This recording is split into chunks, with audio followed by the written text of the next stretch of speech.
Hello, and welcome to the Oddcasters, Some Assembly Required. I am Chris. I am here today with another Chris, who we will refer to as Frederick the Magical Unicorn, and Simon. It's great to both have you here because I know we all have busy schedules. So, tell us a little bit about yourselves. Frederick. I am, yes, Frederick. How are you feeling? I'm good. I feel magical. Yeah? What about you, Simon? I feel ashamed to know someone who would make that joke. But apart from that, I feel pretty good. Well, that's good. Okay, today we will be answering, more precisely, failing to answer the question, what if Pokemon existed in the real world? Frederick is the only one of us who's actually done any preparation for this, so why don't you kick us off? Well, first thing I thought of is animal rights movements. Have you seen the PETA game? I didn't mention it. Yeah, they made a game which was basically just you going around beating up the trainers who were, obviously capturing you in the balls and forcing you into dogfights and stuff. See, that's the sort of thing that would happen in this. I mean, you hear about rabid dogs, for example, where they've been mistreated by their owners and they end up killing people. Can you imagine if an animal that could create electricity decided to do that? I would be absolutely terrified of a mouse infestation. If that was a Pikachu, I would be pretty effed in the B right about now. Yeah, and you wouldn't just be able to set your cat on it like you would be able to do with a normal mouse. No, Meowths are fucking useless. Exactly. I mean, they're only good for the money. But again, if Payday was real, everyone would want a Meowth. True. You just use Payday. Well, we've talked about mice and cats. I think I'd be more worried about dogs, growl Ethan, or burning the house down. Yeah, I mean, puppies would probably do that. Oh yes, frequently. What would you expect? Like the scariest Pokemon that would be?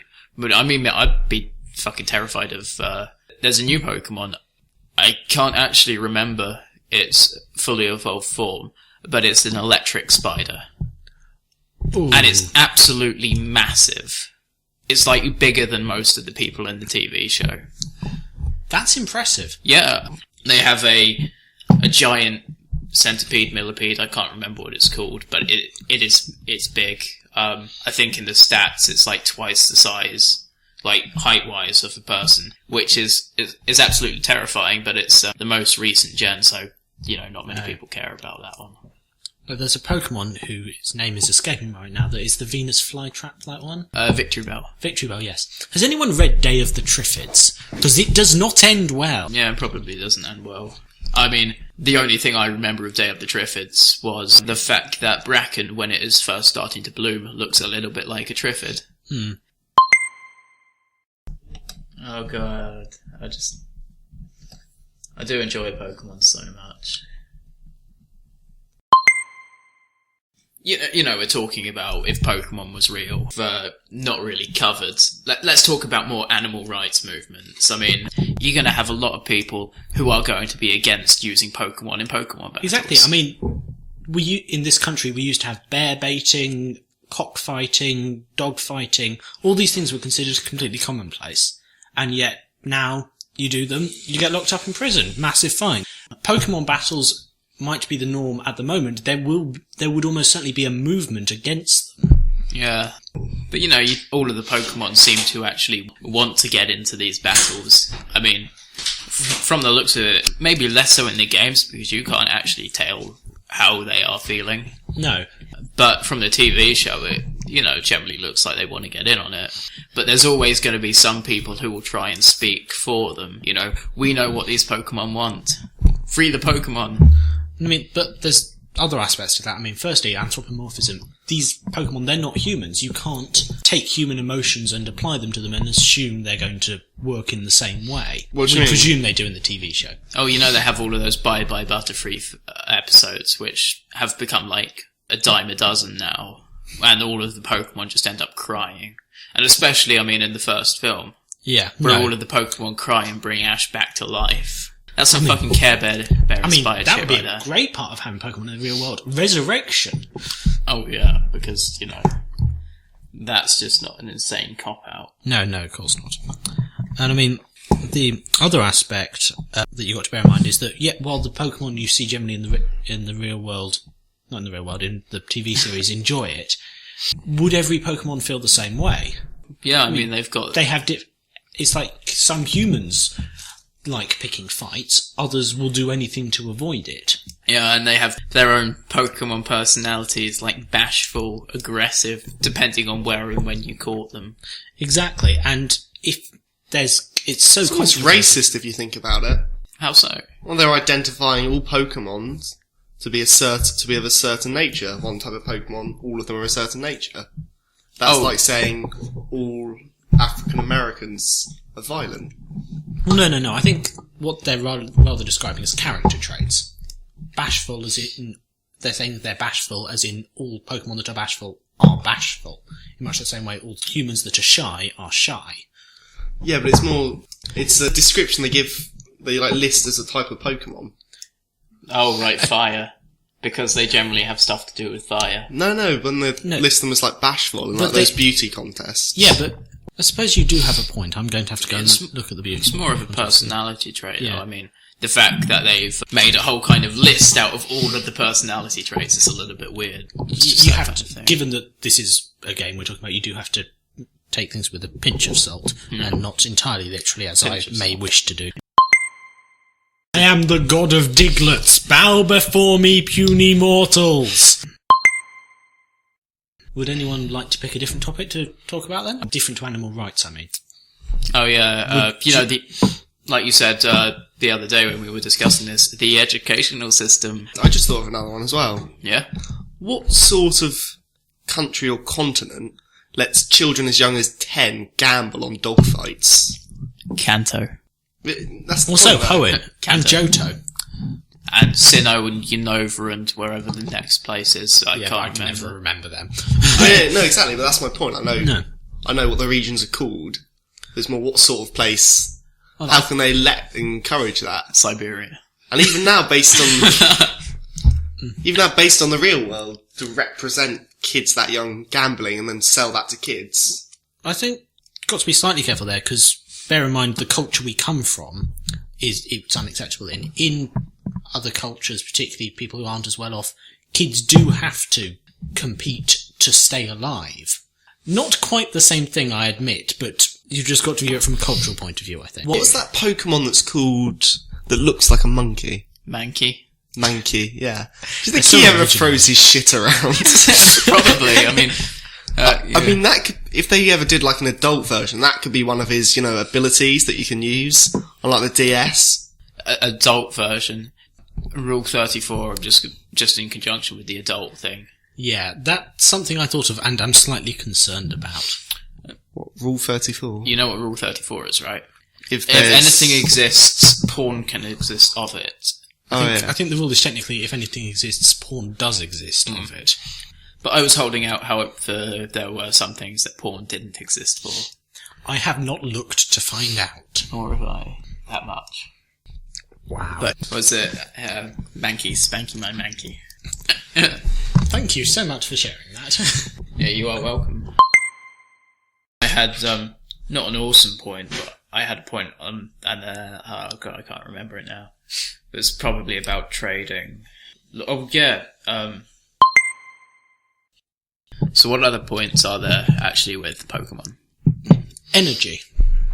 Energy, as in we The- talking the energy cards or just No, general? no, No, they can No, the generate existence limitless. of electric Pokemon Yeah. to generate electricity. A large proportion of wars in recent history have been over oil, over natural resources that humanity needs. If you had Pokemon that could produce electricity on a whim, so much conflict could be avoided. Let's get those Or they would Pikachus. fight for those Pikachus. The thing Pikachu's is, incredibly common. I mean, when you go to Yeah. a power plant, you get like level 22 Pikachus coming out of the zoo. Yeah, but you could have people waging war between, say, Kanto and Johto. also a possibility, yeah. I mean, Does Johto have any like big electric types? I mean, of course they will. there are electric types, but I think the key thing is that people would think want to have there's- the most electric types because that gives them more energy, Yeah. more power. I think there's only like a legendary Pokemon in Johto. Raikou. Yeah, I think he might be one of the only ones. So There will be other electric Pokemon, but they'll probably be native to other regions as well. we've just come full circle. that, oh, Pokemon will prevent wars, but no, then people will fight over Pokemon. In a way, but this is the thing, you can't tell until you do it. No, I mean, another issue with energy, on a slightly technical term, if we're going into nuclear physics, E equals mc squared, you've obviously heard. Energy equals mass times the speed of light squared. To create matter, you need energy. You need a vast amount of energy. When Pokemon evolve, they instantaneously become larger, generally speaking. To create that sort of energy that would be required for that growth in that short of time, in that space of time, would be greater than the total energy output of the entire world, I would be willing to bet. Why is that? Because, put it this way, a nuclear power station in 10 seconds probably uses about less than a gram of matter. If you've got a Pokemon gaining several kilograms in mass, the amount of energy that would be required to create that mass is stupendous. So would there be explosions? There wouldn't be no, not from Pokemon growing. Are there any Pokemon that shrink? Pokemon can use minimize. No, I don't mean as a move. When they evolve, are there any Pokemon that evolve into smaller Pokemon? I am trying to think of something. Because, dear God, I hope not. I think there is like some guy you can go to de-evolve your Pokemon. I mean, doing that, if they de-evolved in the same way they evolve, the amount of energy given off would be more than a standard nuclear weapon. It would wipe out continents. Well, let's just hope Pokemon can't de-evolve. Yes. Or at least I'm pretty sure there is a guy you can go to. There's always a guy. It's an actual thing. It's in the Google search thing already. Oh dear. Do any Pokemon get smaller than they evolve? Also Google if you can de-evolve. Blossom gets smaller when it evolves. There we are. Nuclear weapons. Dragonite loses length. Not necessarily mass. Yeah. Google de-evolving. Oh, let's see. Haunter is taller than Gengar. But I think you have to exclude ghost Pokemon from this, because by their very nature they can't be made up of matter, they're a ghost. And apparently Mega Mewtwo Y loses a ton of weight. Well, With the Mega Evolve. What's Mega Mewtwo Y? it was an ability, not an ability, it's from the newer in games. the newer games. Yeah, Google de-evolving. And you can stop them evolving. You know? Yeah, certainly. That might be what I'm thinking of. I mean, that's a thought. If they got partway through the evolving process, presumably they started taking in energy. If you stop them at that point, where's the energy going to go? Slightly smaller nuclear blast. And what's it? Also, would it matter when you shrink them when they go into a Pokemon? What technology could do that? Japanese. True. But Also, how cruel is that? this is the thing, we don't know what happens to them when they're shrunk. Do they actually shrink? I mean, I wonder whether they're somehow turned into information based on the fact that you can store them in the computer, which is another point I think we should get onto in a minute. But in that case, that raises another question. If you can have the technology to create and destroy things and store them as data in the meantime, the things you could do with that, producing weapons from just a single line of computer code. See, I always used to think when I was a kid about it, and I always thought actually it didn't put them in the Pokeball, it teleported them to a little home for them, where you can just run around and stuff. It's an interesting thought. I mean, and then we've got teleportation technology. Again, the potentials of these developments would be incredible.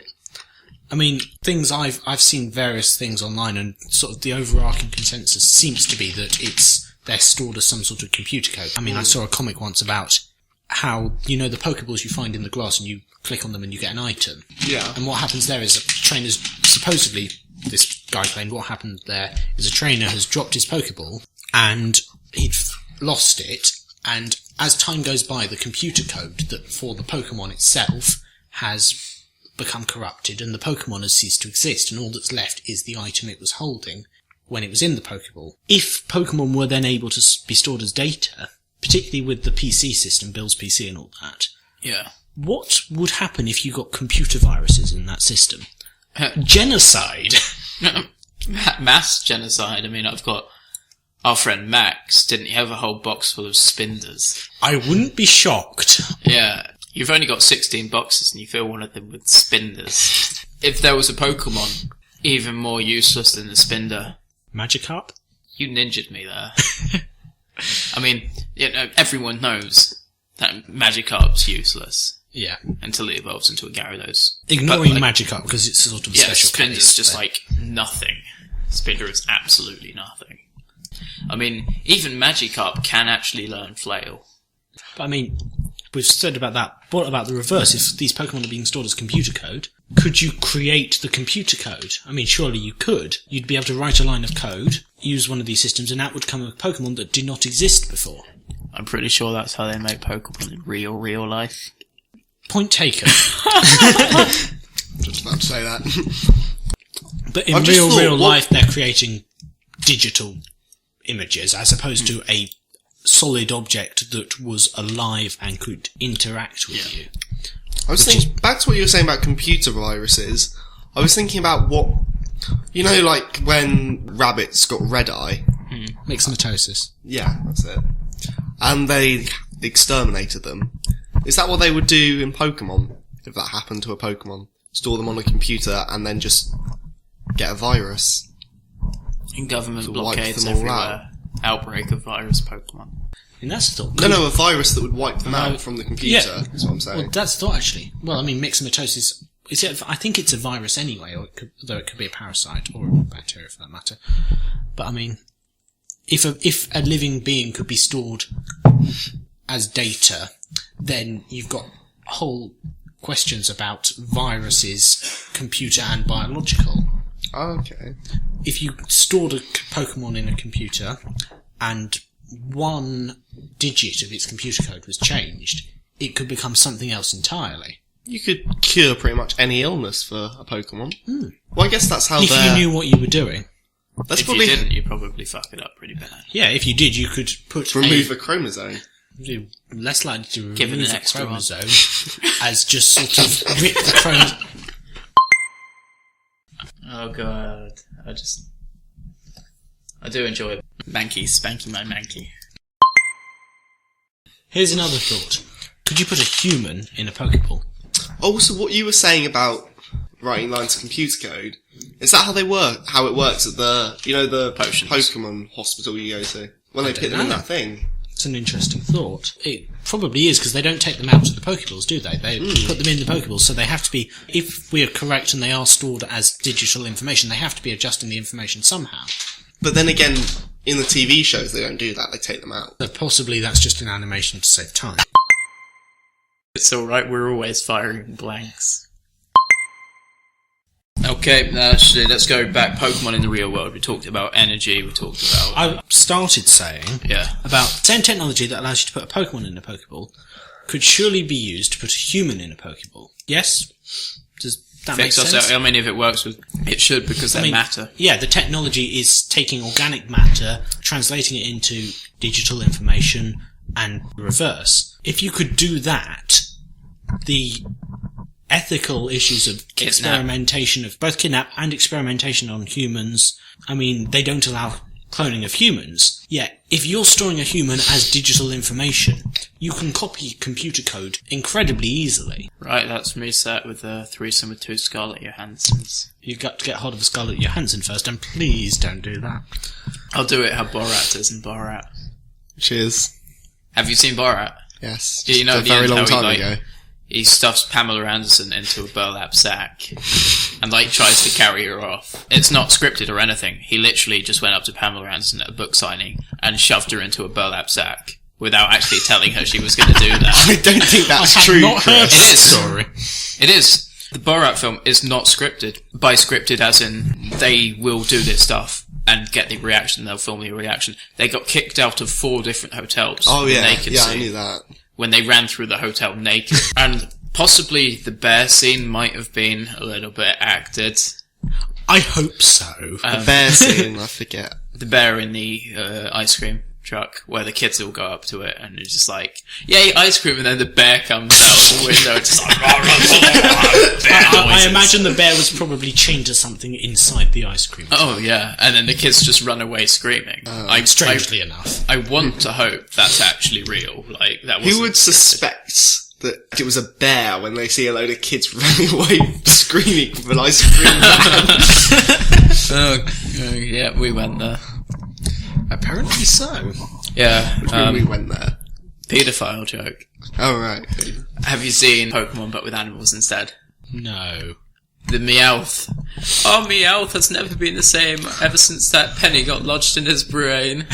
Someone's been eating my stereo. Did either of you ever watch? There was a YouTube video that was something on the lines of Pokemon in the real world. Pokemon retarded version. Pokemon in the real wasn't world, that- it has Shabs as them. No, it wasn't that. It was that, you know, in the Pokemon games, if you walk in front of a trainer, you have to battle Yeah. them. It addressed that issue.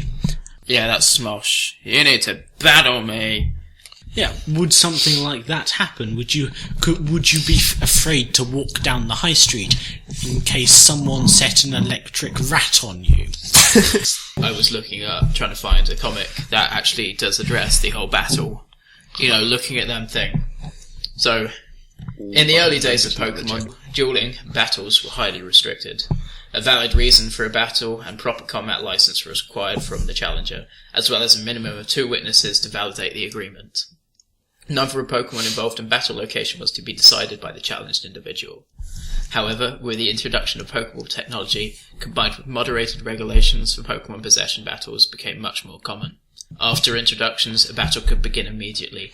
All challenges were treated seriously, and couldn't be cancelled once begun. But as the age for trainership continued to sink, so did battle etiquette. Battles for the sake of battling quickly became the new norm.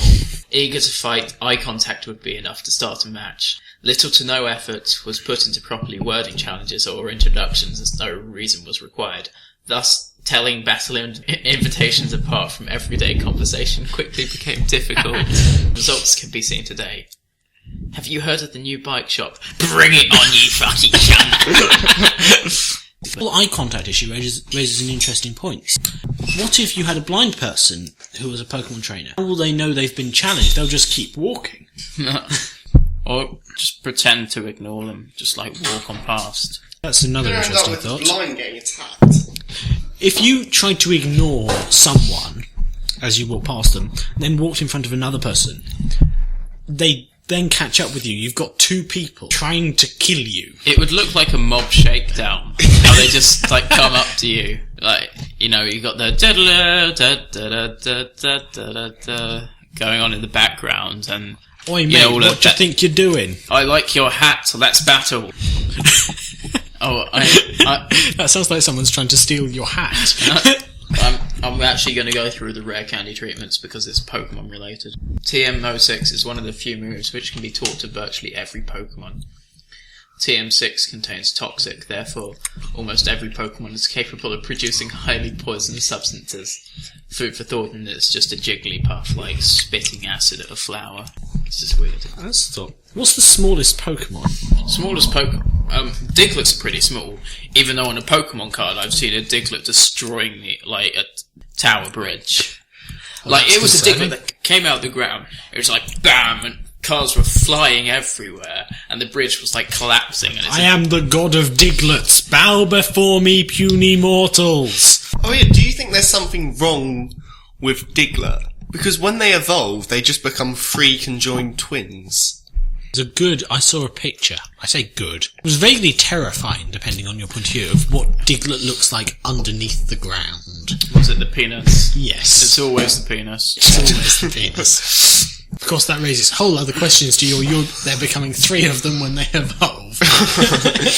Welcome to the world of Pokemon, kids. This is the day you get your very own partner. Yay! But only for a limited time. My funds are running low and I've had a hard time finding new sponsors. Just a few credibility issues.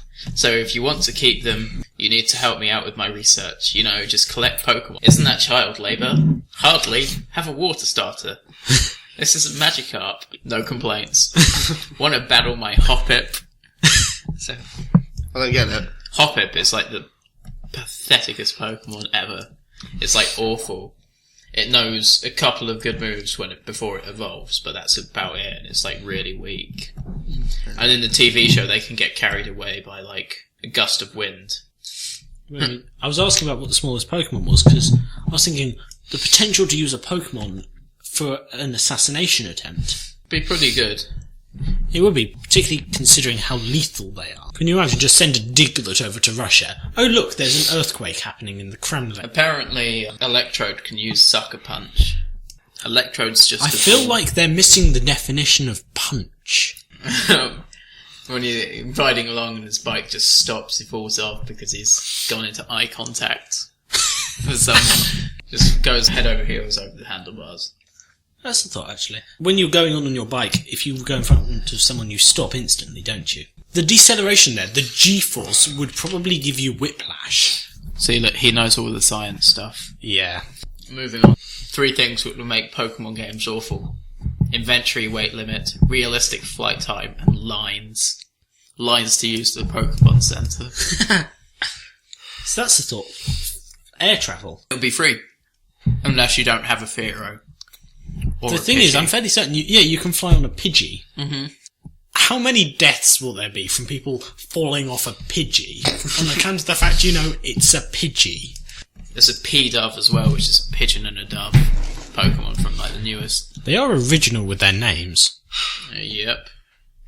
It's Very like, original. draw an animal, change the colour. Change a letter in its name. You have a Pokemon.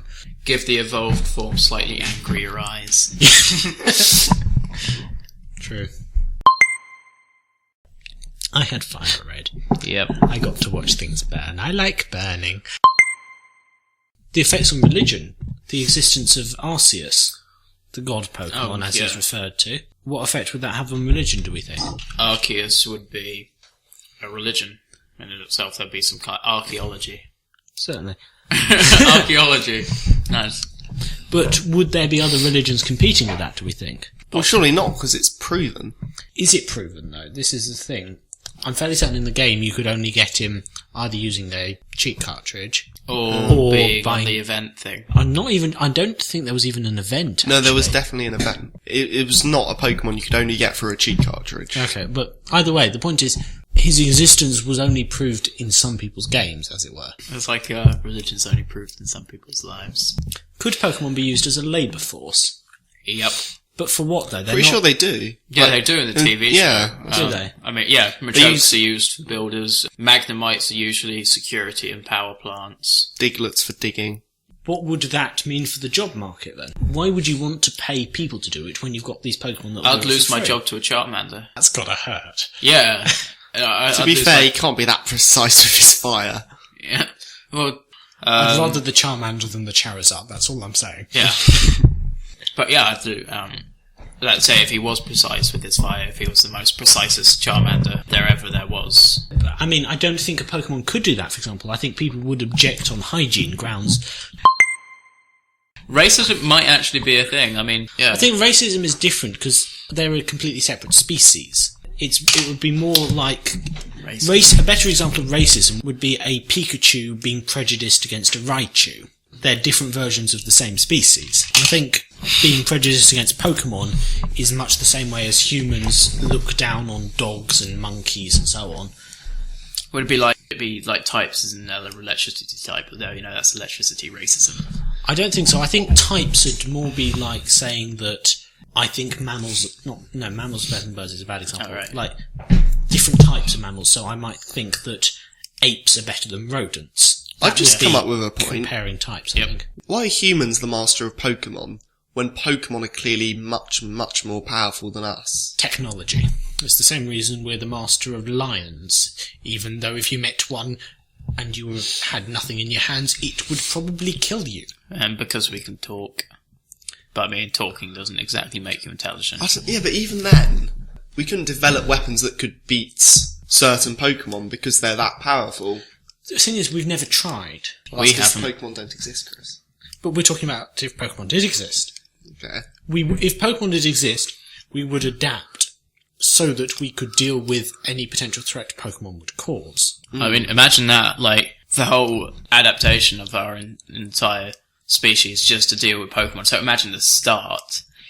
We haven't discovered fire, and there are these Pokemon that control fire. Yeah. And we're fucking scared. It's like Neanderthals or whatever basically wiped us all out, but we evolved quicker than them. Yeah, No, we wiped them We out. wiped Neanderthals out. Yeah, they were. I only know attacked- that because of X-Men. Yes, the Originally, Neanderthals Yeah, attacked Homo sapiens and raped its women. And There are debates on that. They are original with their names. It's Very like original. draw an animal, change the colour, change a letter in its name. You have a Pokemon. Give the evolved form slightly angrier eyes. The Elite Four. Oh, right. I'm not Yeah. quite sure. Something I mean, along... Let's face it, none of us would be that great battlers anyway. We would probably be the kind of people who just teach attack attacks to our Pokemon, not like raise their special defense attacks. I mean, we might if we were forced to. I mean, I think I'd be more likely to teach my Pokemon how to do something really weird, like bring the roof down on them or something like that. Something that's a little morally ambiguous. Morally ambiguous. No, that's morally illegal. Crushing someone Morally with a roof is- illegal. Does anyone want to challenge that phrase? His point stands. It would be a very bad thing to do. It makes me feel better to say ambiguous. I just train them to use a gun. Then why not use the gun yourself? Well, because then technically the Pokemon's still fighting and you can collect your winnings. You've got the gun. I don't think anyone's going You to can shoot argue them about you for their collecting winnings. the They've winnings. obviously got more money than they Well, actually yeah, give but you. then the Pokemon can do the crime. Got a pet, a dog for example, and it attacks someone else, you can be prosecuted for that, can't you? Only if it's one of the dangerous dogs listed in the Dangerous Dogs Act of 1992. Like a pit bull. Because they're And I'm very sure the little rat that can electrocute people would be considered as dangerous. Pokemon would be considered as dangerous animals. They'd have to be. The damage they can do. I think they would be, and therefore you would still be prosecuted for using Well, them no, to attack because people. these dangerous animals you have to have special licenses to own, whereas you just get given Pokemon. But would we be have to get special licenses? Seeing as this is Pokemon in this world, would we have to apply for a special license Yeah, we'd to probably have actually to get them Pokemon? passports as well. Oh, I just thought of a good point. Go on. Performance-enhancing drugs. For the battling... Rare candies. and X attacks and whatnot. HP ups. I think the most blatant example, protein. Think about that. Like, what sort of drugs could you or could you not use? Bear in mind, you're Are we forcing talking it about from a legal point of view, or legal. none of them? Well, no, because obviously you can use protein, you can use these HP plus, you can use rare candy. They're, Yes, That's- but that's you could, never I'm not sure confirmed. you could give them to a dog. they're addicted to rare candies. There's a difference between taking something yourself and giving it to another person. Well, yeah, but we're saying if Pokemon was real, and as it's real, we see that it's okay for you to do that. Well, do we though? Because we don't know what these Pokemon are thinking. We do not know whether they want to take these performance-enhancing drugs. Yeah, but from watching the show and playing the games, we can see that it's legal. Or at least the police force there are really, really crap. They are. They always fail to catch Team Rocket. Ben, do we know, when we think about Team Rocket, do they fall into the category of supervillain or into this sort of corporation that's only out for its own gain? Oh, I'm talking about Jesse James and Meowth. Team Rocket. Jesse James and Meowth, I have no idea how they don't catch them. They're morons. And I know there was something on Tumblr saying, oh, they're actually good people. They got into Team Rocket not for evil reasons, to get away from stuff, blah, blah, blah, which they did. James was being smothered at his home and was forced to marry someone who he didn't want to marry, so he ran away from home and joined Team Rocket. They all joined Team Rocket for specific reasons. And then I was just thinking to myself, that's a fair point. And then I just picked up and just saw, I've seen every single episode. I hate them. You don't know what you're talking about, Tumblr person. Yeah, I mean, that's a whole other issue about Yeah. environment and whether people who have Nature and suffered are... nurture kind of thing. Not so much nature and nurture, it's just so much whether people who have had bad things happen to them, can you blame them for doing bad things when it's their turn? There was another point, which is that when Jesse and James do the Team Rocket slogan, chant, whatever you want to call it. Motto, yeah. They do it wrong. The actual Yeah. correct one is a lot worse. Yeah, Butch and Cassidy, which I just realised Jesse James and Butch Cassidy. Butch Cassidy is Sundance Kid. How did big corporation get away with funding criminal organisations such as Team Rocket? Because Team Rocket is the big corporation, which is the criminal organisation anyway. Yes. Well, no, exactly, I get that. How do they get away with funding it? How do they get away with doing it in the real world? People do.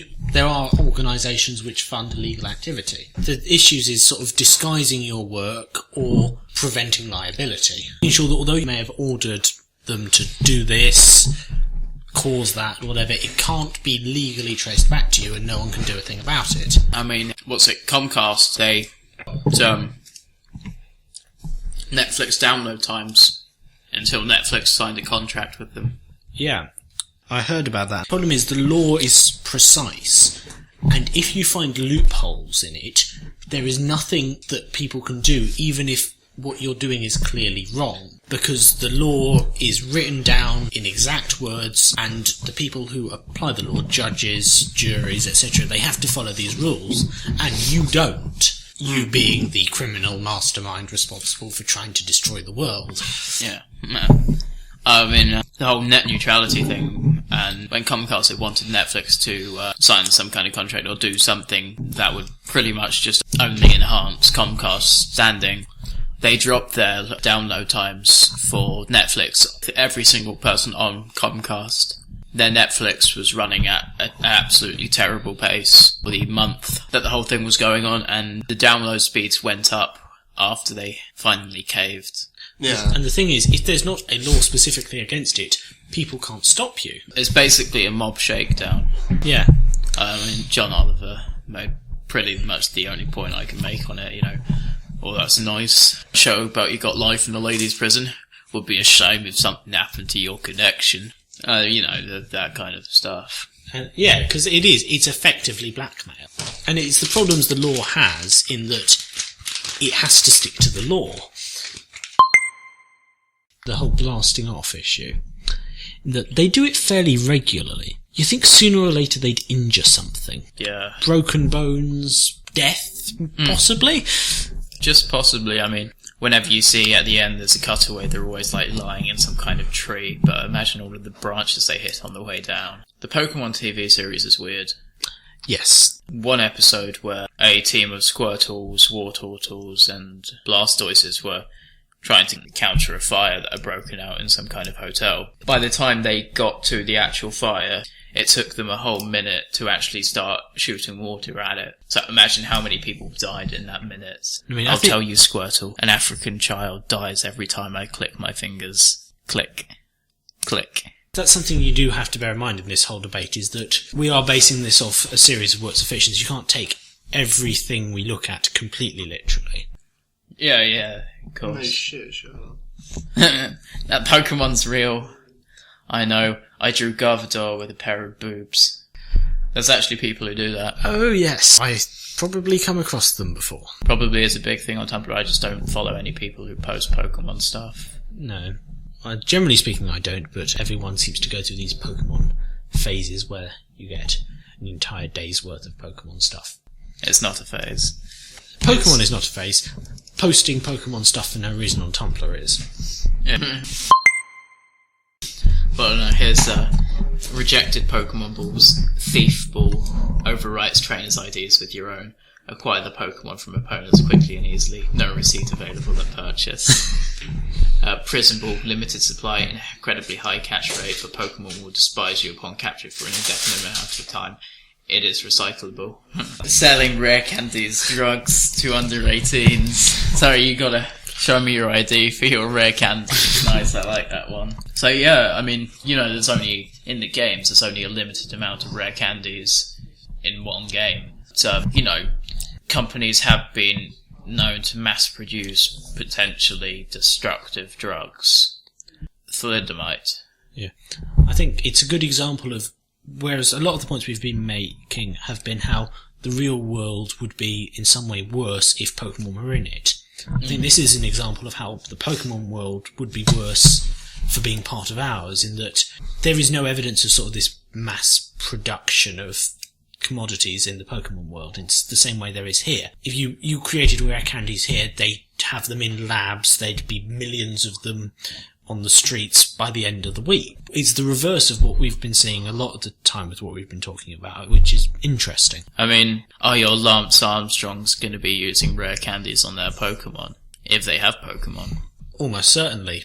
people who want to win will use rare candies if they can. I mean, that's another thing. How do you regulate the use of rare candies? Will rare candy use be illegal? In the games, you can only use 5 rare candies because those are the only rare candies you can find. You can't just have a rule saying, we're going to limit all of your rare candy usage to only 5. I mean, they did the whole one-child policy thing over in China. Could do a drug test that worked, then you would be allowed to fail the drug test 5 times. A warning system, basically. Yeah.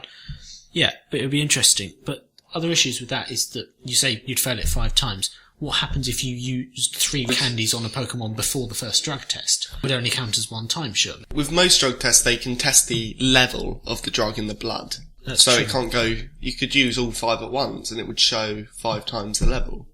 I mean, I think the other thing is, rare candies in the game, you're allowed to use them. There doesn't seem to be any issue with that, but in the game there's a limit.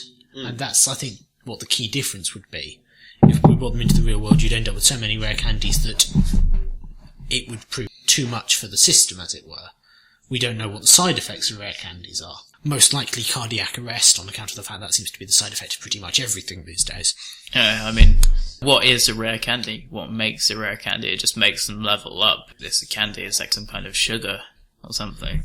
Yeah, I mean, Get too much down you know, clogging up your arteries or whatever Pokemon's equivalent to arteries are. diabetic Pokemon. I mean, we have diabetic animals. There's We no do. reason we can't have diabetic Pokemon. And I mean, certainly if you're feeding them sugar all the time, it's incredibly likely. Pokemon never seem to get ill. They get damaged, but they never get ill. And they never seem to have mental or physical illnesses. Have you heard of Pokerus or Pokevirus? That I'm still not even sure was a proper thing, and I'm still not sure actually how it works, but I remember Max's Pokemon all contracted Pokerus. Google it. It's an interesting one. I mean, it depends, I think, what you talk about sort of mental and physical illness as being. I mean, Pokemon can get confused, they can be poisoned. Would those be classed as an illness? I suppose so. It's interesting. So obviously there are illnesses that Pokemon can get, although the way that describes it, it talks about it almost as a bonus. Yeah. But Hooray, you've got cancer. Oh, was it a bonus? Yeah, it helped with stats. You get more EV training. And by EV, I don't mean EV the Pokemon, I mean EV as in evolving the stats. although I would like to state for the record that Eevee is an awesome Pokemon. But, you know, EV training has become a thing. Professional Pokemon battles, EV training would become the norm. So the EV training stuff is specific to some kinds of Pokemon. So, if your Magikarp beats 5 Machokes, it will gain 1 point in its EV stats for strength. It's a weird thing now. People would do that. People would EV train their Pokemon. The amount of people who would want to get an adamant Pokemon because they're the strongest in general. Pokemon's nature actually affects how strong they are in battle, how much damage they can take and whatnot. Because I've played PokeMMO, where everyone is doing that exact thing. Like, people will be asking, oh my god, does anyone have a Togepi? And then it's like, I've got an adamant Togepi. Oh no, I want a bashful Togepi. And then they won't trade for your Togepi. So that would be a big thing. You know, that's not a rare card. It's a shiny. What does but it's not a Togepi rare. evolve into? Togepi evolves into Togetic. Oh, yeah. But, yeah, I mean, EV training would definitely become a thing. It's like that specialist training, so it's the equivalent of Olympic training, really, for Pokemon, kind of. But you mentioned then about sort of training Pokemon, which is an interesting point, in that trading Pokemon in the games is quite a common occurrence. Yeah. But these Pokemon appear to form bonds much like pets do. They get very attached to their owners. Yeah. Would you trade a pet for something? Yeah, exactly. It's sort of, it's not something that's touched on in the games. I mean, in the TV show they do sort of show the attachment, and that generally speaking people don't seem to trade Pokemon as far as I can recall. But it's an interesting, would that happen in the real world? Would people be willing to part with their part pets? with the pet you've raised since it was a baby? Because I mean, I can't think I would be willing to do that. I mean, I've never had a pet before, but again, I'm going to go back to PokeMMO. My level 100 Alakazam was stolen, and I got like kind of depressed about that because I'd raised it since it was in Abra. It was one of the first Pokemon I caught. It was like level 8 when I originally got it. Yeah. And it kicked everyone's asses. Like, I was part of a clan, and I could beat pretty much everyone with that Alakazam. And that's the thing, people get attached, and it's much easier to get attached to something that's physically there than something you have in a game. And I think that's something that would make Pokemon in the real world very different from Pokemon in the games. Yeah. I mean, what do you think, Simon? Would you be able to part with a pet for a stronger pet? No, I don't think I would. No. I mean, trading would obviously be a thing because, laws of probability, someone somewhere will want to trade something. In real life, how often do you get that someone trading their pet? Yeah. Well, you do get people who have pets and decide they no longer want them, because that's why you have all these adverts on TV for the RSPCA and so on. The point being, not everyone will, but by and large, if you had them in the real world, they would be viewed much more as pets than as weapons, almost.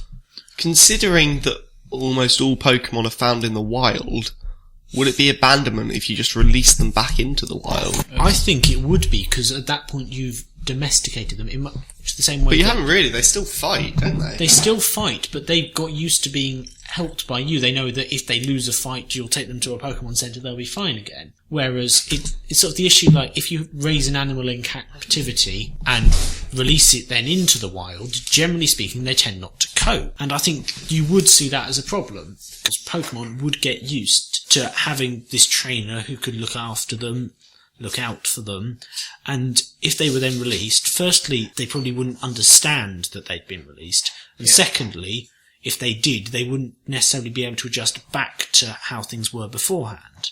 Just like whenever anyone says, "Oh my god, let's release all of the animals from the zoo," it's inhumane. Exactly. Inhumane to keep them all locked up. I mean, some animals there would be bred for the zoo, specifically for life in the zoo. They'd die if they weren't in the zoo.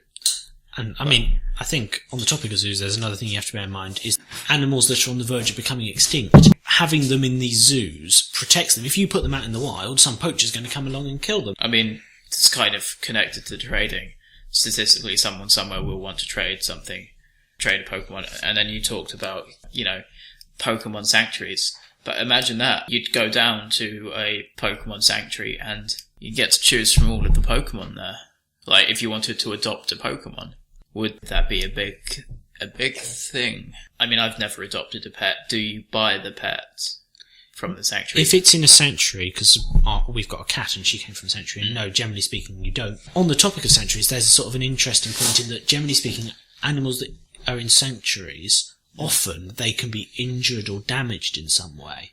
Yeah. And what would happen, I mean, if a Pokemon was physically injured, lost its leg, for example, what would happen to those Pokemon? I mean, me as a person, I'm just going to say that if, say, my Bulbasaur was a blind Bulbasaur, like, you have blind cats, there's no way I'd have it in a battle. It would be the pet, and of course there are going to be some people in this world who won't want to battle Pokemon, but won't make a big deal out of it, like, some environmentalists. So people will. They will just have the pet and they'll have, like, the Bulbasaur sit on their shoulders as they walk around. Well, let's not bring PETA into it, because they are something of an embarrassment as far as animal rights are PETA into it? It's an American organisation that apparently advocates animal rights, but honestly, it's closer to a terrorist organisation. They euthanized, or whatever, like 95% of dogs that were being left in their care by sanctuary standards, kind of thing. But the thing is, if you've got Pokemon that have become injured, and in a culture where they're primarily used to fight, although I hope I'd keep it, there would surely be a lot of people who would decide it's too much effort. Oh, yeah. You've got, even like the first 5 episodes, you've got the kid that abandoned his Charmander because it wasn't strong enough, and Ash took him in. If somebody's admittedly, the characters in Pokemon are a little bit annoying and just general kind of... They're almost, certainly Ash and that, they're almost too good. Yeah. Unbelievably so. We're saying about how Pokemon that were injured, there'd be a lot of people, if they were raised for battles, who'd just give up on them. Yeah. But also in this is the fact that if you're raising Pokemon to fight them, if you're raising Pokemon to fight other Pokemon, there is a far greater chance of them becoming injured. Yeah. You've got an almost exponential problem there. Yeah. I've just noticed on here that it's talking about Mewtwo with experimentation. That just you bringing up this point just generally, when the film came out, we were probably like 5 or 6 and stuff. And at the time, none of us would have had Sky. No. So this would have been the first time, possibly the first time, we would have seen Pokemon on TV, on the screen, moving. And just for the fact that you brought up the fact that Mewtwo experimentations, the fact that you brought up Mewtwo makes me think that, that's the Pokemon film that's really stuck in your mind. As well as Pokemon 2000 would have probably stuck in there as well. I only remember like up to Pokemon 2000, and then someone said, like, when I was younger, "Oh, do you want to come over? I just bought Pokemon 7," and I was just like, "What?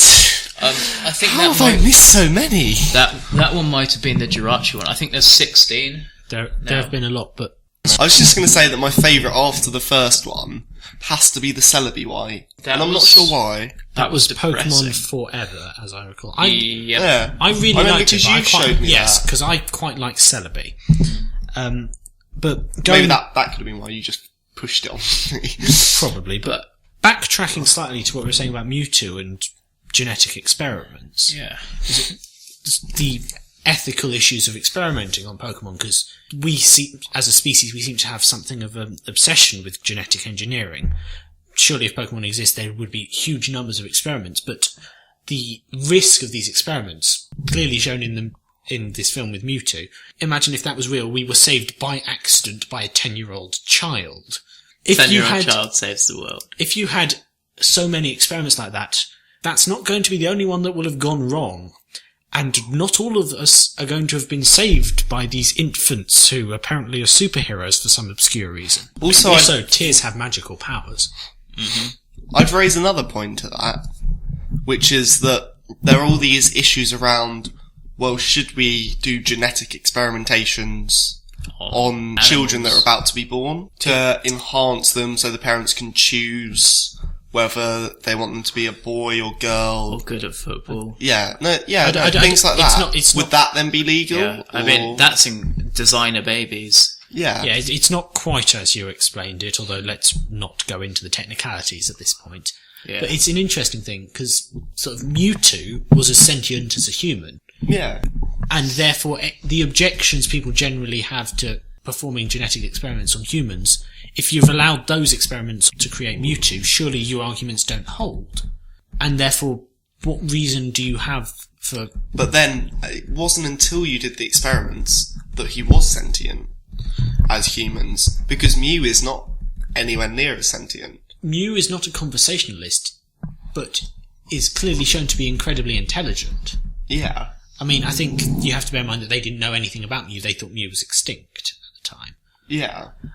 But nonetheless, the fact that genetic experiments have been shown to create sentient, to the same extent humans are, sentient life, the implications of that, as far as genetic engineering go, are quite extreme. Well, by creating life, it's alive kind of thing. What you're talking is exactly what the sci-fi films and, sci-fi horror films from a while back touched upon. Yeah, Frankenstein, God. that is the example I think you were referring to then. And I mean, the novel Frankenstein is very much, I don't know if either of you have read it, it's a warning, it's not to mess with things we don't understand, and we don't understand consciousness. Not yet. And thought, and so on. Well, I doubt we ever will. There's a brilliant quote, I can't remember who it's by, but it states that if the human brain was simple enough for us to understand it, we'd be so simple that we couldn't. Oh, that's amazing. That is a really nice... That's succinct. That's a nice comment. Yeah. But it's a valid point as well. No leisure time in games. That's right, there is no leisure time in games. Well, yes and no. You decide what you do in the games. Yeah, but there's no, places the guy can go for leisure. He just battles and battles and battles. Do you really want... I think it's an interesting perspective, but then again, would you play a game where... Oh no, I'm not saying whether it should be in the game or not. I mean, my last point, obviously, it shouldn't be in the game. But I'm just saying, if it were real, it would raise questions. Because I'll read my last point to you, and we all know why it's not in the games, but there are no pubs, bars, strip clubs, betting shops, pawn shops, or nightclubs in any of the regions. Alternatively, they're hidden from us because we're 10-year-old children and we're too innocent to understand what they are. No, because you can explore the entire region. No, I'm not saying they're not. I'm saying they might be there, but because you're a 10-year-old child, if you went inside, there's another room out the back that they're going to not acknowledge exists. You can't say that for all of them. Nightclubs. No, I suppose not. I'm saying it's hard to argue about things being true by omission rather than existence. You can't say this isn't true in all cases because I haven't observed it to be. Well, yeah, but you can... If you looked through all of Japan and you didn't find one kebab shop that sold dog, you could say Japan doesn't sell dog in any shops if you went through every shop. But you are playing this through the eyes of a 10-year-old child. Yeah, but still, you can still explore everywhere. Doesn't matter how old you are. People can walk through Guildford, they can see casino, they know there's a nightclub there. When I was 10 years old, I didn't have a clue what a nightclub was. I'd have seen that and said that was a casino. Yeah. There are casinos. Again, same point. Betting shops would include casinos. There are casinos in Pokemon. I have been to them. There's a Team Rocket base underneath one of them, if I remember correctly. Oh, I'm sorry, I'll take that one back. Shock then. horror. Yeah, you can actually buy Pokemon through winnings from the casino. But it's more of a game shop than a casino. Because they've only got Lots slot of machines. Oh yeah, I forgot how liberal they are with 10-year-old kids gambling. Yeah, Hey, you're a very mature 10-year-old kid. That is that. You know, I spent during the whole thing. It's easier to do it on PokeMMO. I think the whole gambling thing. But I spent so much time just trying to get big jackpots of the cash, and yeah, your character is only 10 years old. God, I know we just kind of went from one subject straight to the next. Very few minorities. Yeah. For example, again, I can mention the shiny Pokemon. Very few of them. Oh, what, minorities in Pokemon? No, that wasn't where I was coming from. I was also coming from the fact very few trainers are of I think other minorities. The shiny Pokemon's not a great example because the whole point of the shiny Pokemon is they're meant to be rare. Well, yeah. Actually, It would be like But also- saying that lottery winners were a minority. Now we can finally get to the point we mentioned earlier about how surely owning shiny Pokemon and legendary Pokemon would be illegal because surely they are endangered. yeah.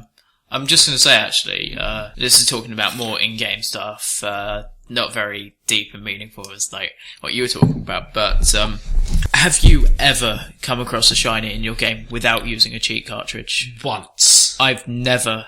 I did. I may have done twice. Yeah. One time, I think I just found them in the wild, and the other time, I believe it was part of the game. Do you remember the red Shiny Gyarados? Gyarados, yeah. Oh yeah, the red Gyarados. I mean, that's the So only everyone one, but finds them. that's technically a legendary, not a shiny. No, it's not a legendary. You can't say it's a legendary. It's not a legendary in the sense it has its own Pokédex entry, but it's generally viewed as being one because it's in everyone's game at the same point. Yeah. Yeah. But no, out of the over 10 years of playing Pokemon, probably 12 years now actually, I've never come across a shiny Pokemon that wasn't programmed in through cheat codes. I've come across one once. It was on Soul Silver. I came across a shiny Geodude. They're green, aren't they? They're sort of greenish yellow. Yeah. Yeah. I mean, I've seen what they look like. But yeah, so I was very proud of myself for that. I'm not entirely sure why, given it was completely down to chance, but there you go. I remember my only shiny Pokemon. It ran away. What was it? I can't remember. I just remember finding it, and I was like, ooh, that's a weird colour. And it's before I'd even heard of shiny Pokemon. And then it ran away. I was like, oh, great, thanks. But I mean, the point you sort of started this off with almost about whether you'd be allowed to catch legendary and shiny Pokemon. I think legendary, I agree, you wouldn't be allowed to catch Yeah, them. the one, like you said earlier, Mew was literally, people thought he was extinct, Yeah. and there's just one left. That would be viewed as an endangered species. But I think shiny Pokemon, you would be allowed to. It's much the same as you get sort of rare mutations, like you get albino animals. Okay. It's just a quirk of nature that happens by chance. If you take this shiny Pokemon, that's not going to affect the chance of there being other shiny Pokemon out there in 10 years' time. Yeah, well, it depends. Are they just a different race to other Pokemon? Or are they a different subspecies? As in, like we said earlier, Homo sapien and the Neanderthals. Which, how would you classify them? I don't think they're either. I think it's a quirk of nature. It's a random mutation, because that's how evolution works. You get random mutations and they crop up, and some of them stick around, some of them appear intermittently, and some of them die off. I don't think these exist, but I'll give it as an example. People with red eyes. I'm pretty certain they don't exist. They do. If albino people do have red eyes, they have very pale skin, white hair, red eyes, because the albino mutation basically means you don't have any of the chemicals, the name of which I can't remember at the moment, which cause colour in your skin and your hair and your eyes. And it reverts, you get these people with white skin, literally white hair, red eyes, and it does happen. As hard as that may be, yes, there are people whiter than me. We talked about minorities in terms of species of Pokemon, legendary shinies. We haven't talked about it in terms of people. In terms of the people in the Pokemon world, in that they're pretty much all white. They are all white. Other minorities in terms of religion, sexuality, the game doesn't make clear or touch upon. Oh, it doesn't really need to comment on that. Yeah, it's irrelevant to the game, but ethnic ones are sort of obvious. And, you can make arguments. Yeah, some of them are Asian. Well, that's not what I was going to say. I was going to say you can make arguments that it's a continental thing, and that you're very unlikely, you won't find that many white people in Africa, for example. The reason that America and Europe, where historically people have been white, have so many coloured people, is as a result of us enslaving them all and bringing them over here. So really we can't complain that they're here, and people don't seem to understand that, but that's another point entirely. Yeah, it's a somewhat awkward point as well. It is. I think that's not so much an issue to do with Pokemon. As we said, this is to do with Pokemon in our world right now. Yeah. There are a lot of minorities out there. Yes, the Pokemon games are not set in Europe. They are set in Kanto, and the game will reflect that for better or worse, and there's not much we can do about that. Yeah, I was about to say, just down my road there's some guy from Eastern Europe. I'm not expecting that to happen in England. Why is he here? It makes no sense. Surprised almost sounds... It's not so much you're surprised they're living here, but you risk sounding like you're surprised that they should be allowed to live here, which is not the point, but is very, very offensive. Yeah. I think the other thing you have to bear in mind with a few minorities in the game is that game programmers are lazy. Really, anyone who does any kind of media / creative work is lazy. Way to stick up for your future profession, Chris. My media teacher said that people who do media are inherently lazy. Why is that? Because we just are. On the topic of the recent episode of Mock the Week, things you wouldn't hear in a school assembly. Well, it's your own time you're wasting, so please think carefully before picking media studies as an option. Thanks. I did say it was from Mock the Week, not my opinion. Yeah, I know. Okay. So, although he completely agrees with it. To be honest, I look down on everything that is in maths. Yeah. Clever segue. Millionaire kids. What do you mean by millionaire kids? Do you mean the kids that have £1,000 or Poké dollars or whatever, or after you beat them, or the fact that you've got so much money? Yeah, just the fact that there are loads of kids walking around with a lot of money. I guess there's not really a problem with that. It's just quite rare an occurrence. Enough to stir up a bit of debate, hopefully. Some of those kids have more money on them in cash than I actually have. Yeah, exactly. You never see them use debit cards. Do they exist? Carry a lot of cash. Yeah. But that's made me think of another point, actually, which largely to do with market forces, and I'm not going to go through the thought process that led me. There's not really much you can talk about with the whole millionaire kids thing. It's just some kids have a lot of money. It's weird. Why would we trust kids with that much amount of money? They obviously have just lost it because they have armed animals that will attack us if we don't trust them. Yeah, but so does literally everyone else in the fucking Exactly, world. but, which is another one of my point. How Yeah. come there's pretty much no one who disagrees with this? because they've all been burnt at the stake. Because everybody in Pokemon World have to love Pokemon. That is a serious point. How come everyone fights with Pokemon? Not everyone does. Because if they don't fight with Pokemon, they're not worth including in the game. I mean, there are characters you don't see fighting. People just who stand in towns, you go up to talk to them. They don't fight you. But there are very few. There was a fat guy who was talking about a haunter eating his dreams a while. I mean, the only thing that I think that is comparable to it is, whereas drugs, very few people take drugs, but the majority of the population drink alcohol. That's the comparison I can draw between it. I suppose. If we could, the point I started saying a moment ago Yes, about market forces, in that in the game the cost of your Pokeball, potions, etc. all seem fixed. yeah. I imagine in the real world you're going to have a lot of competition, and while the price of Pokeballs and so on might not fall that much, knockoff Pokeballs that don't work properly are going to be a serious issue. You throw it, you catch your Pidgey, you throw it again, out comes a Spearow. Spearo's better than Pidgey, but Pidgey evolves into Pidgey. Or just, Chris, you throw it and your Pokemon just comes out dead. Oh, sorry. Ours doesn't actually shrink them down. It just traps them in a ball. They just come out blue. You're like, oh, I got a shiny now. No? Just a coloured one. Anyway, what I would like to point out something that, to counteract Chris's point, if we Frederick's point out, you could say communist fixed prices Oh, for how there seems to be no market economics. Well, that actually leads to a point made on this list, Simon, about there being no obvious government in the game. It's sort of, there's no evidence as to what sort of governmental system exists. I mean, in the only Pokemon. clue you have is you see the police. That's and I it. think that's mainly... But you have police in every system of government. I Yeah. mean, Well, I'm not saying there isn't a government, I'm just saying there's no reference. no, there's and well, it's an rules, no interesting laws, one nothing. as to how a government would work in a society where you had Pokemon, where you had these weapons in everyone's possession. I mean, the Americans, they have weapons in everyone's possession. Look how well that works. dead children. Another thing to get To be fair, as they're in everyone's possession, including little kids, a shootout at a school trying to use a Pokemon when everyone else has Pokemon to fight back with.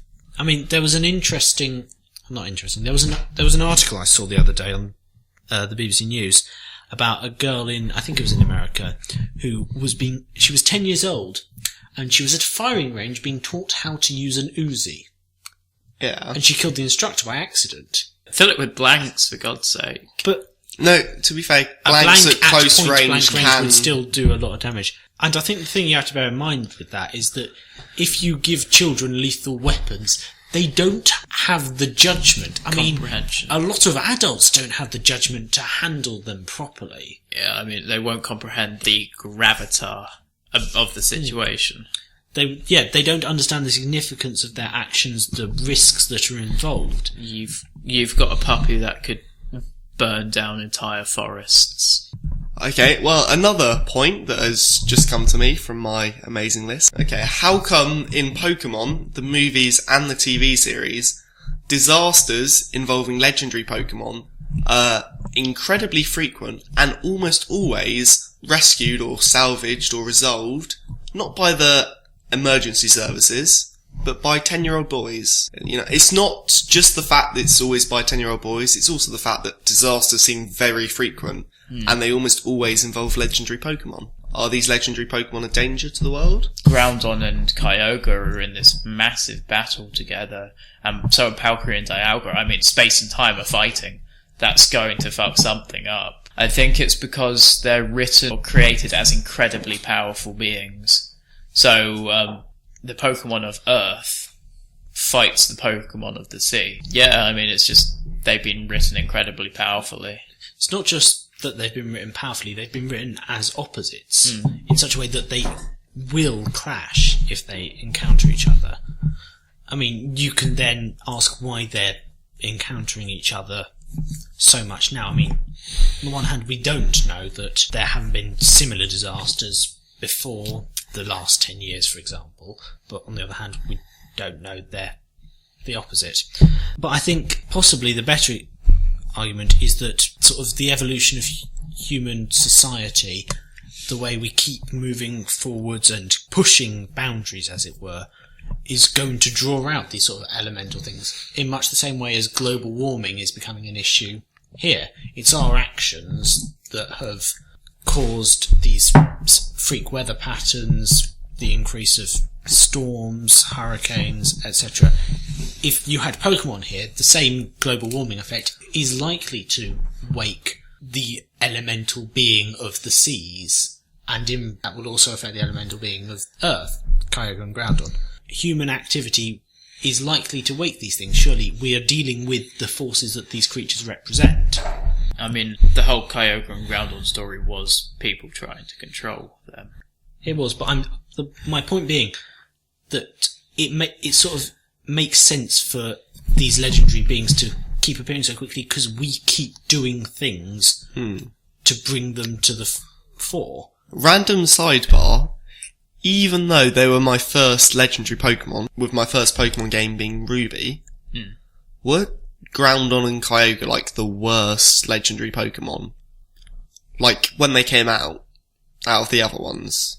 That might just be me, I just think. They were the second ones, and you compare them to Mewtwo, Zapdos, Moltres, and Articuno.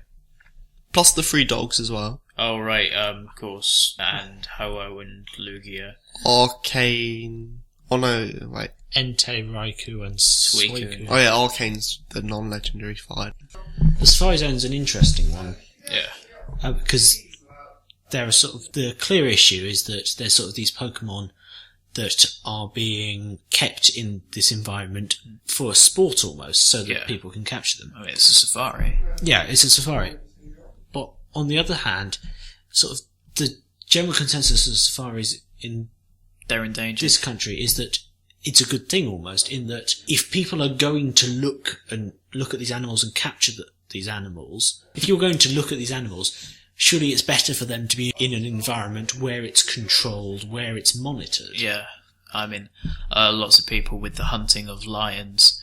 You've seen those pictures with the person standing over the lion. Yeah. I believe that some hunting where controlled can be better for the lion population. If an older lion who is impotent cannot produce offspring for that, he still wants to keep his little harem of females. Yeah. They will still kill or attempt to kill any young male lion who wants to own this harem of female lions.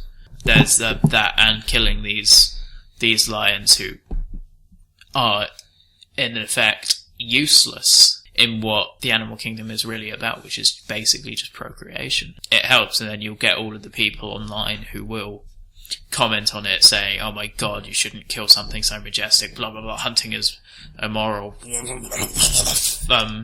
That episode of South Park where people talk and just shit comes out of their mouth. But there are some instances, kind of few and far between, where it is alright. But yeah, that's all I kind of have to say about that. I mean, and with the Safari Zone, these Pokemon have been bred for the specific purpose of being kind of paraded about and captured, bred in captivity. But then that happens with real safaris. But not the capturing, like, after they're there. I mean, like what Frederick said before, is that they are in a safe, controlled environment. I mean, admittedly, they're basically just, being captured and being shown off. But, it's not such a bad thing. I mean, their control in the TV show, the Safari Zone is a policed area anyway. There are, anti-poacher people there, so... Yeah. If I could respond to a few of the points you said earlier. I mean, firstly, your comment on hunting. I mean, I agree that some people on the internet, as far as responses go, tend to be a little irrational and illogical. But ignoring that, I do disagree with what you said, in that, firstly, the people who are killing these animals don't have a clue whether or not they're impotent or how old they are. they're just killing them for fun. And secondly, this system in the animal kingdom where the animal on top stays on top until it's defeated, killed, whatever, has worked for thousands, if not millions of years, and these animals have only started dying off when we started killing them. So I mean, you may have a point, but personally I disagree with what you were saying. I mean, basically, the gist of my point was, I mean, apparently there are actually some people who do research this. There'll be people out there, because they do controlled hunting. Yeah, but things. the people who do that are not the people posting selfies on Facebook with a dead lion. But, that's the thing. There are some people who are responsible. Yeah. The majority of people won't be responsible, yes. I understand that, but that's how it is with everyone. There'll always be some people who fuck it up for the rest of us. Those are true. But as you were saying, you mentioned that there are people doing, as you termed it, responsible hunting. And I think that's the point with the safari zone, in that people are going to capture these animals anyway. But in a responsible way. Yeah, it's a responsible way. It's a controlled way that's better, perhaps, for the if this animal is going to be captured, better it's kept in an observed environment where it can't be mistreated in the meantime, where it will be safe and comfortable in the meantime. Okay, moving on to that, let's go self-destruct. Yeah. What do you think? Self-destruct is interesting because there's been a lot of controversy in recent years about suicide bombers, particularly with children, where people would strap a bomb to them and send them to some place and the bomb would detonate and people would die, about the ethics of using people who can't make the decision themselves to cause damage. Yeah, okay, Pokedex. I mean, they only give the Pokedex to like a few select people, and there are people, they've explained in the TV show, that James carries around a series of cards with Pokemon on them and their moves and whatnot. Imagine how many cards you'd have. They're like 501 Pokemon now or something. More than that. Way more. The Pokedex I is think interesting. they're about 250 per game, roughly. Oh no, sorry, 150 per game. 400, Pokemon 420 is in Sinnoh, because I remember that, because people was like 420 is a grass type. But yeah, you were saying. I would say the Pokedex, it's an interesting one because it sort of shows evidence of the sort of scientific side of Pokemon, which is often sort of forgotten about, in that these are species that people clearly don't fully understand. I mean, the fact that they're asking people to go out and make a list of all the different ones there are is sort of very telling about how much we would or could know about them. And we're sending 10-year-olds out to do that job. It's an internship. You might die on the way, you might get attacked by an angry Dragonite, but all in the name of research. Exactly. I know what you could compare it to. Yeah. How people can legally experiment on the vulnerable, such as the poor, by offering them money in exchange for it. Not so popular here, but in America, a huge business. No, it is more popular than you realise here. I think there were more safeguards. These are more like... Also, in America, you can sell blood and sperm, whereas over here, you can only donate. Yeah. That's to do with the fact we've got a National Health Service. I would sell sperm just because I can produce it, and I can... you might as well make money. Well, thanks so much for sharing that. I don't know, I kind of agree with Chris. It's money. You get money for doing something you would do anyway, and that you enjoy, so why not? Yeah, I enjoy giving blood. Obviously, the one I was strangest referencing innuendo I've ever heard. Okay. Come on, wrap it up. Yeah, let's go back to self-destruct. Because you were saying, it's morally ambiguous. Yeah, it's morally ambiguous. You are not giving them a choice in this matter. Yeah. It's, how can you justify doing that? I have another point. For? How does Pokemon afford having a free health service for pets when everyone pays for services in cash, and yet there's no noticeable tax system?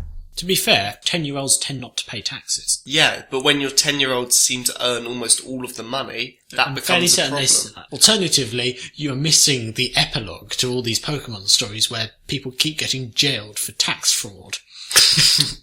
This was the Oddcasters, some assembly required. We seem to have assembled quite a bit of pointless information and just general ramblings. It was a hell of a blast. I really enjoyed it. You guys down here, did you enjoy it as well? I have had a magical time, Chris. You are a fucking hypocrite. Absolutely fucking magical. Like, just a side point, how long is this podcast going to be? Because I thought we were going to do like 5-10 minutes.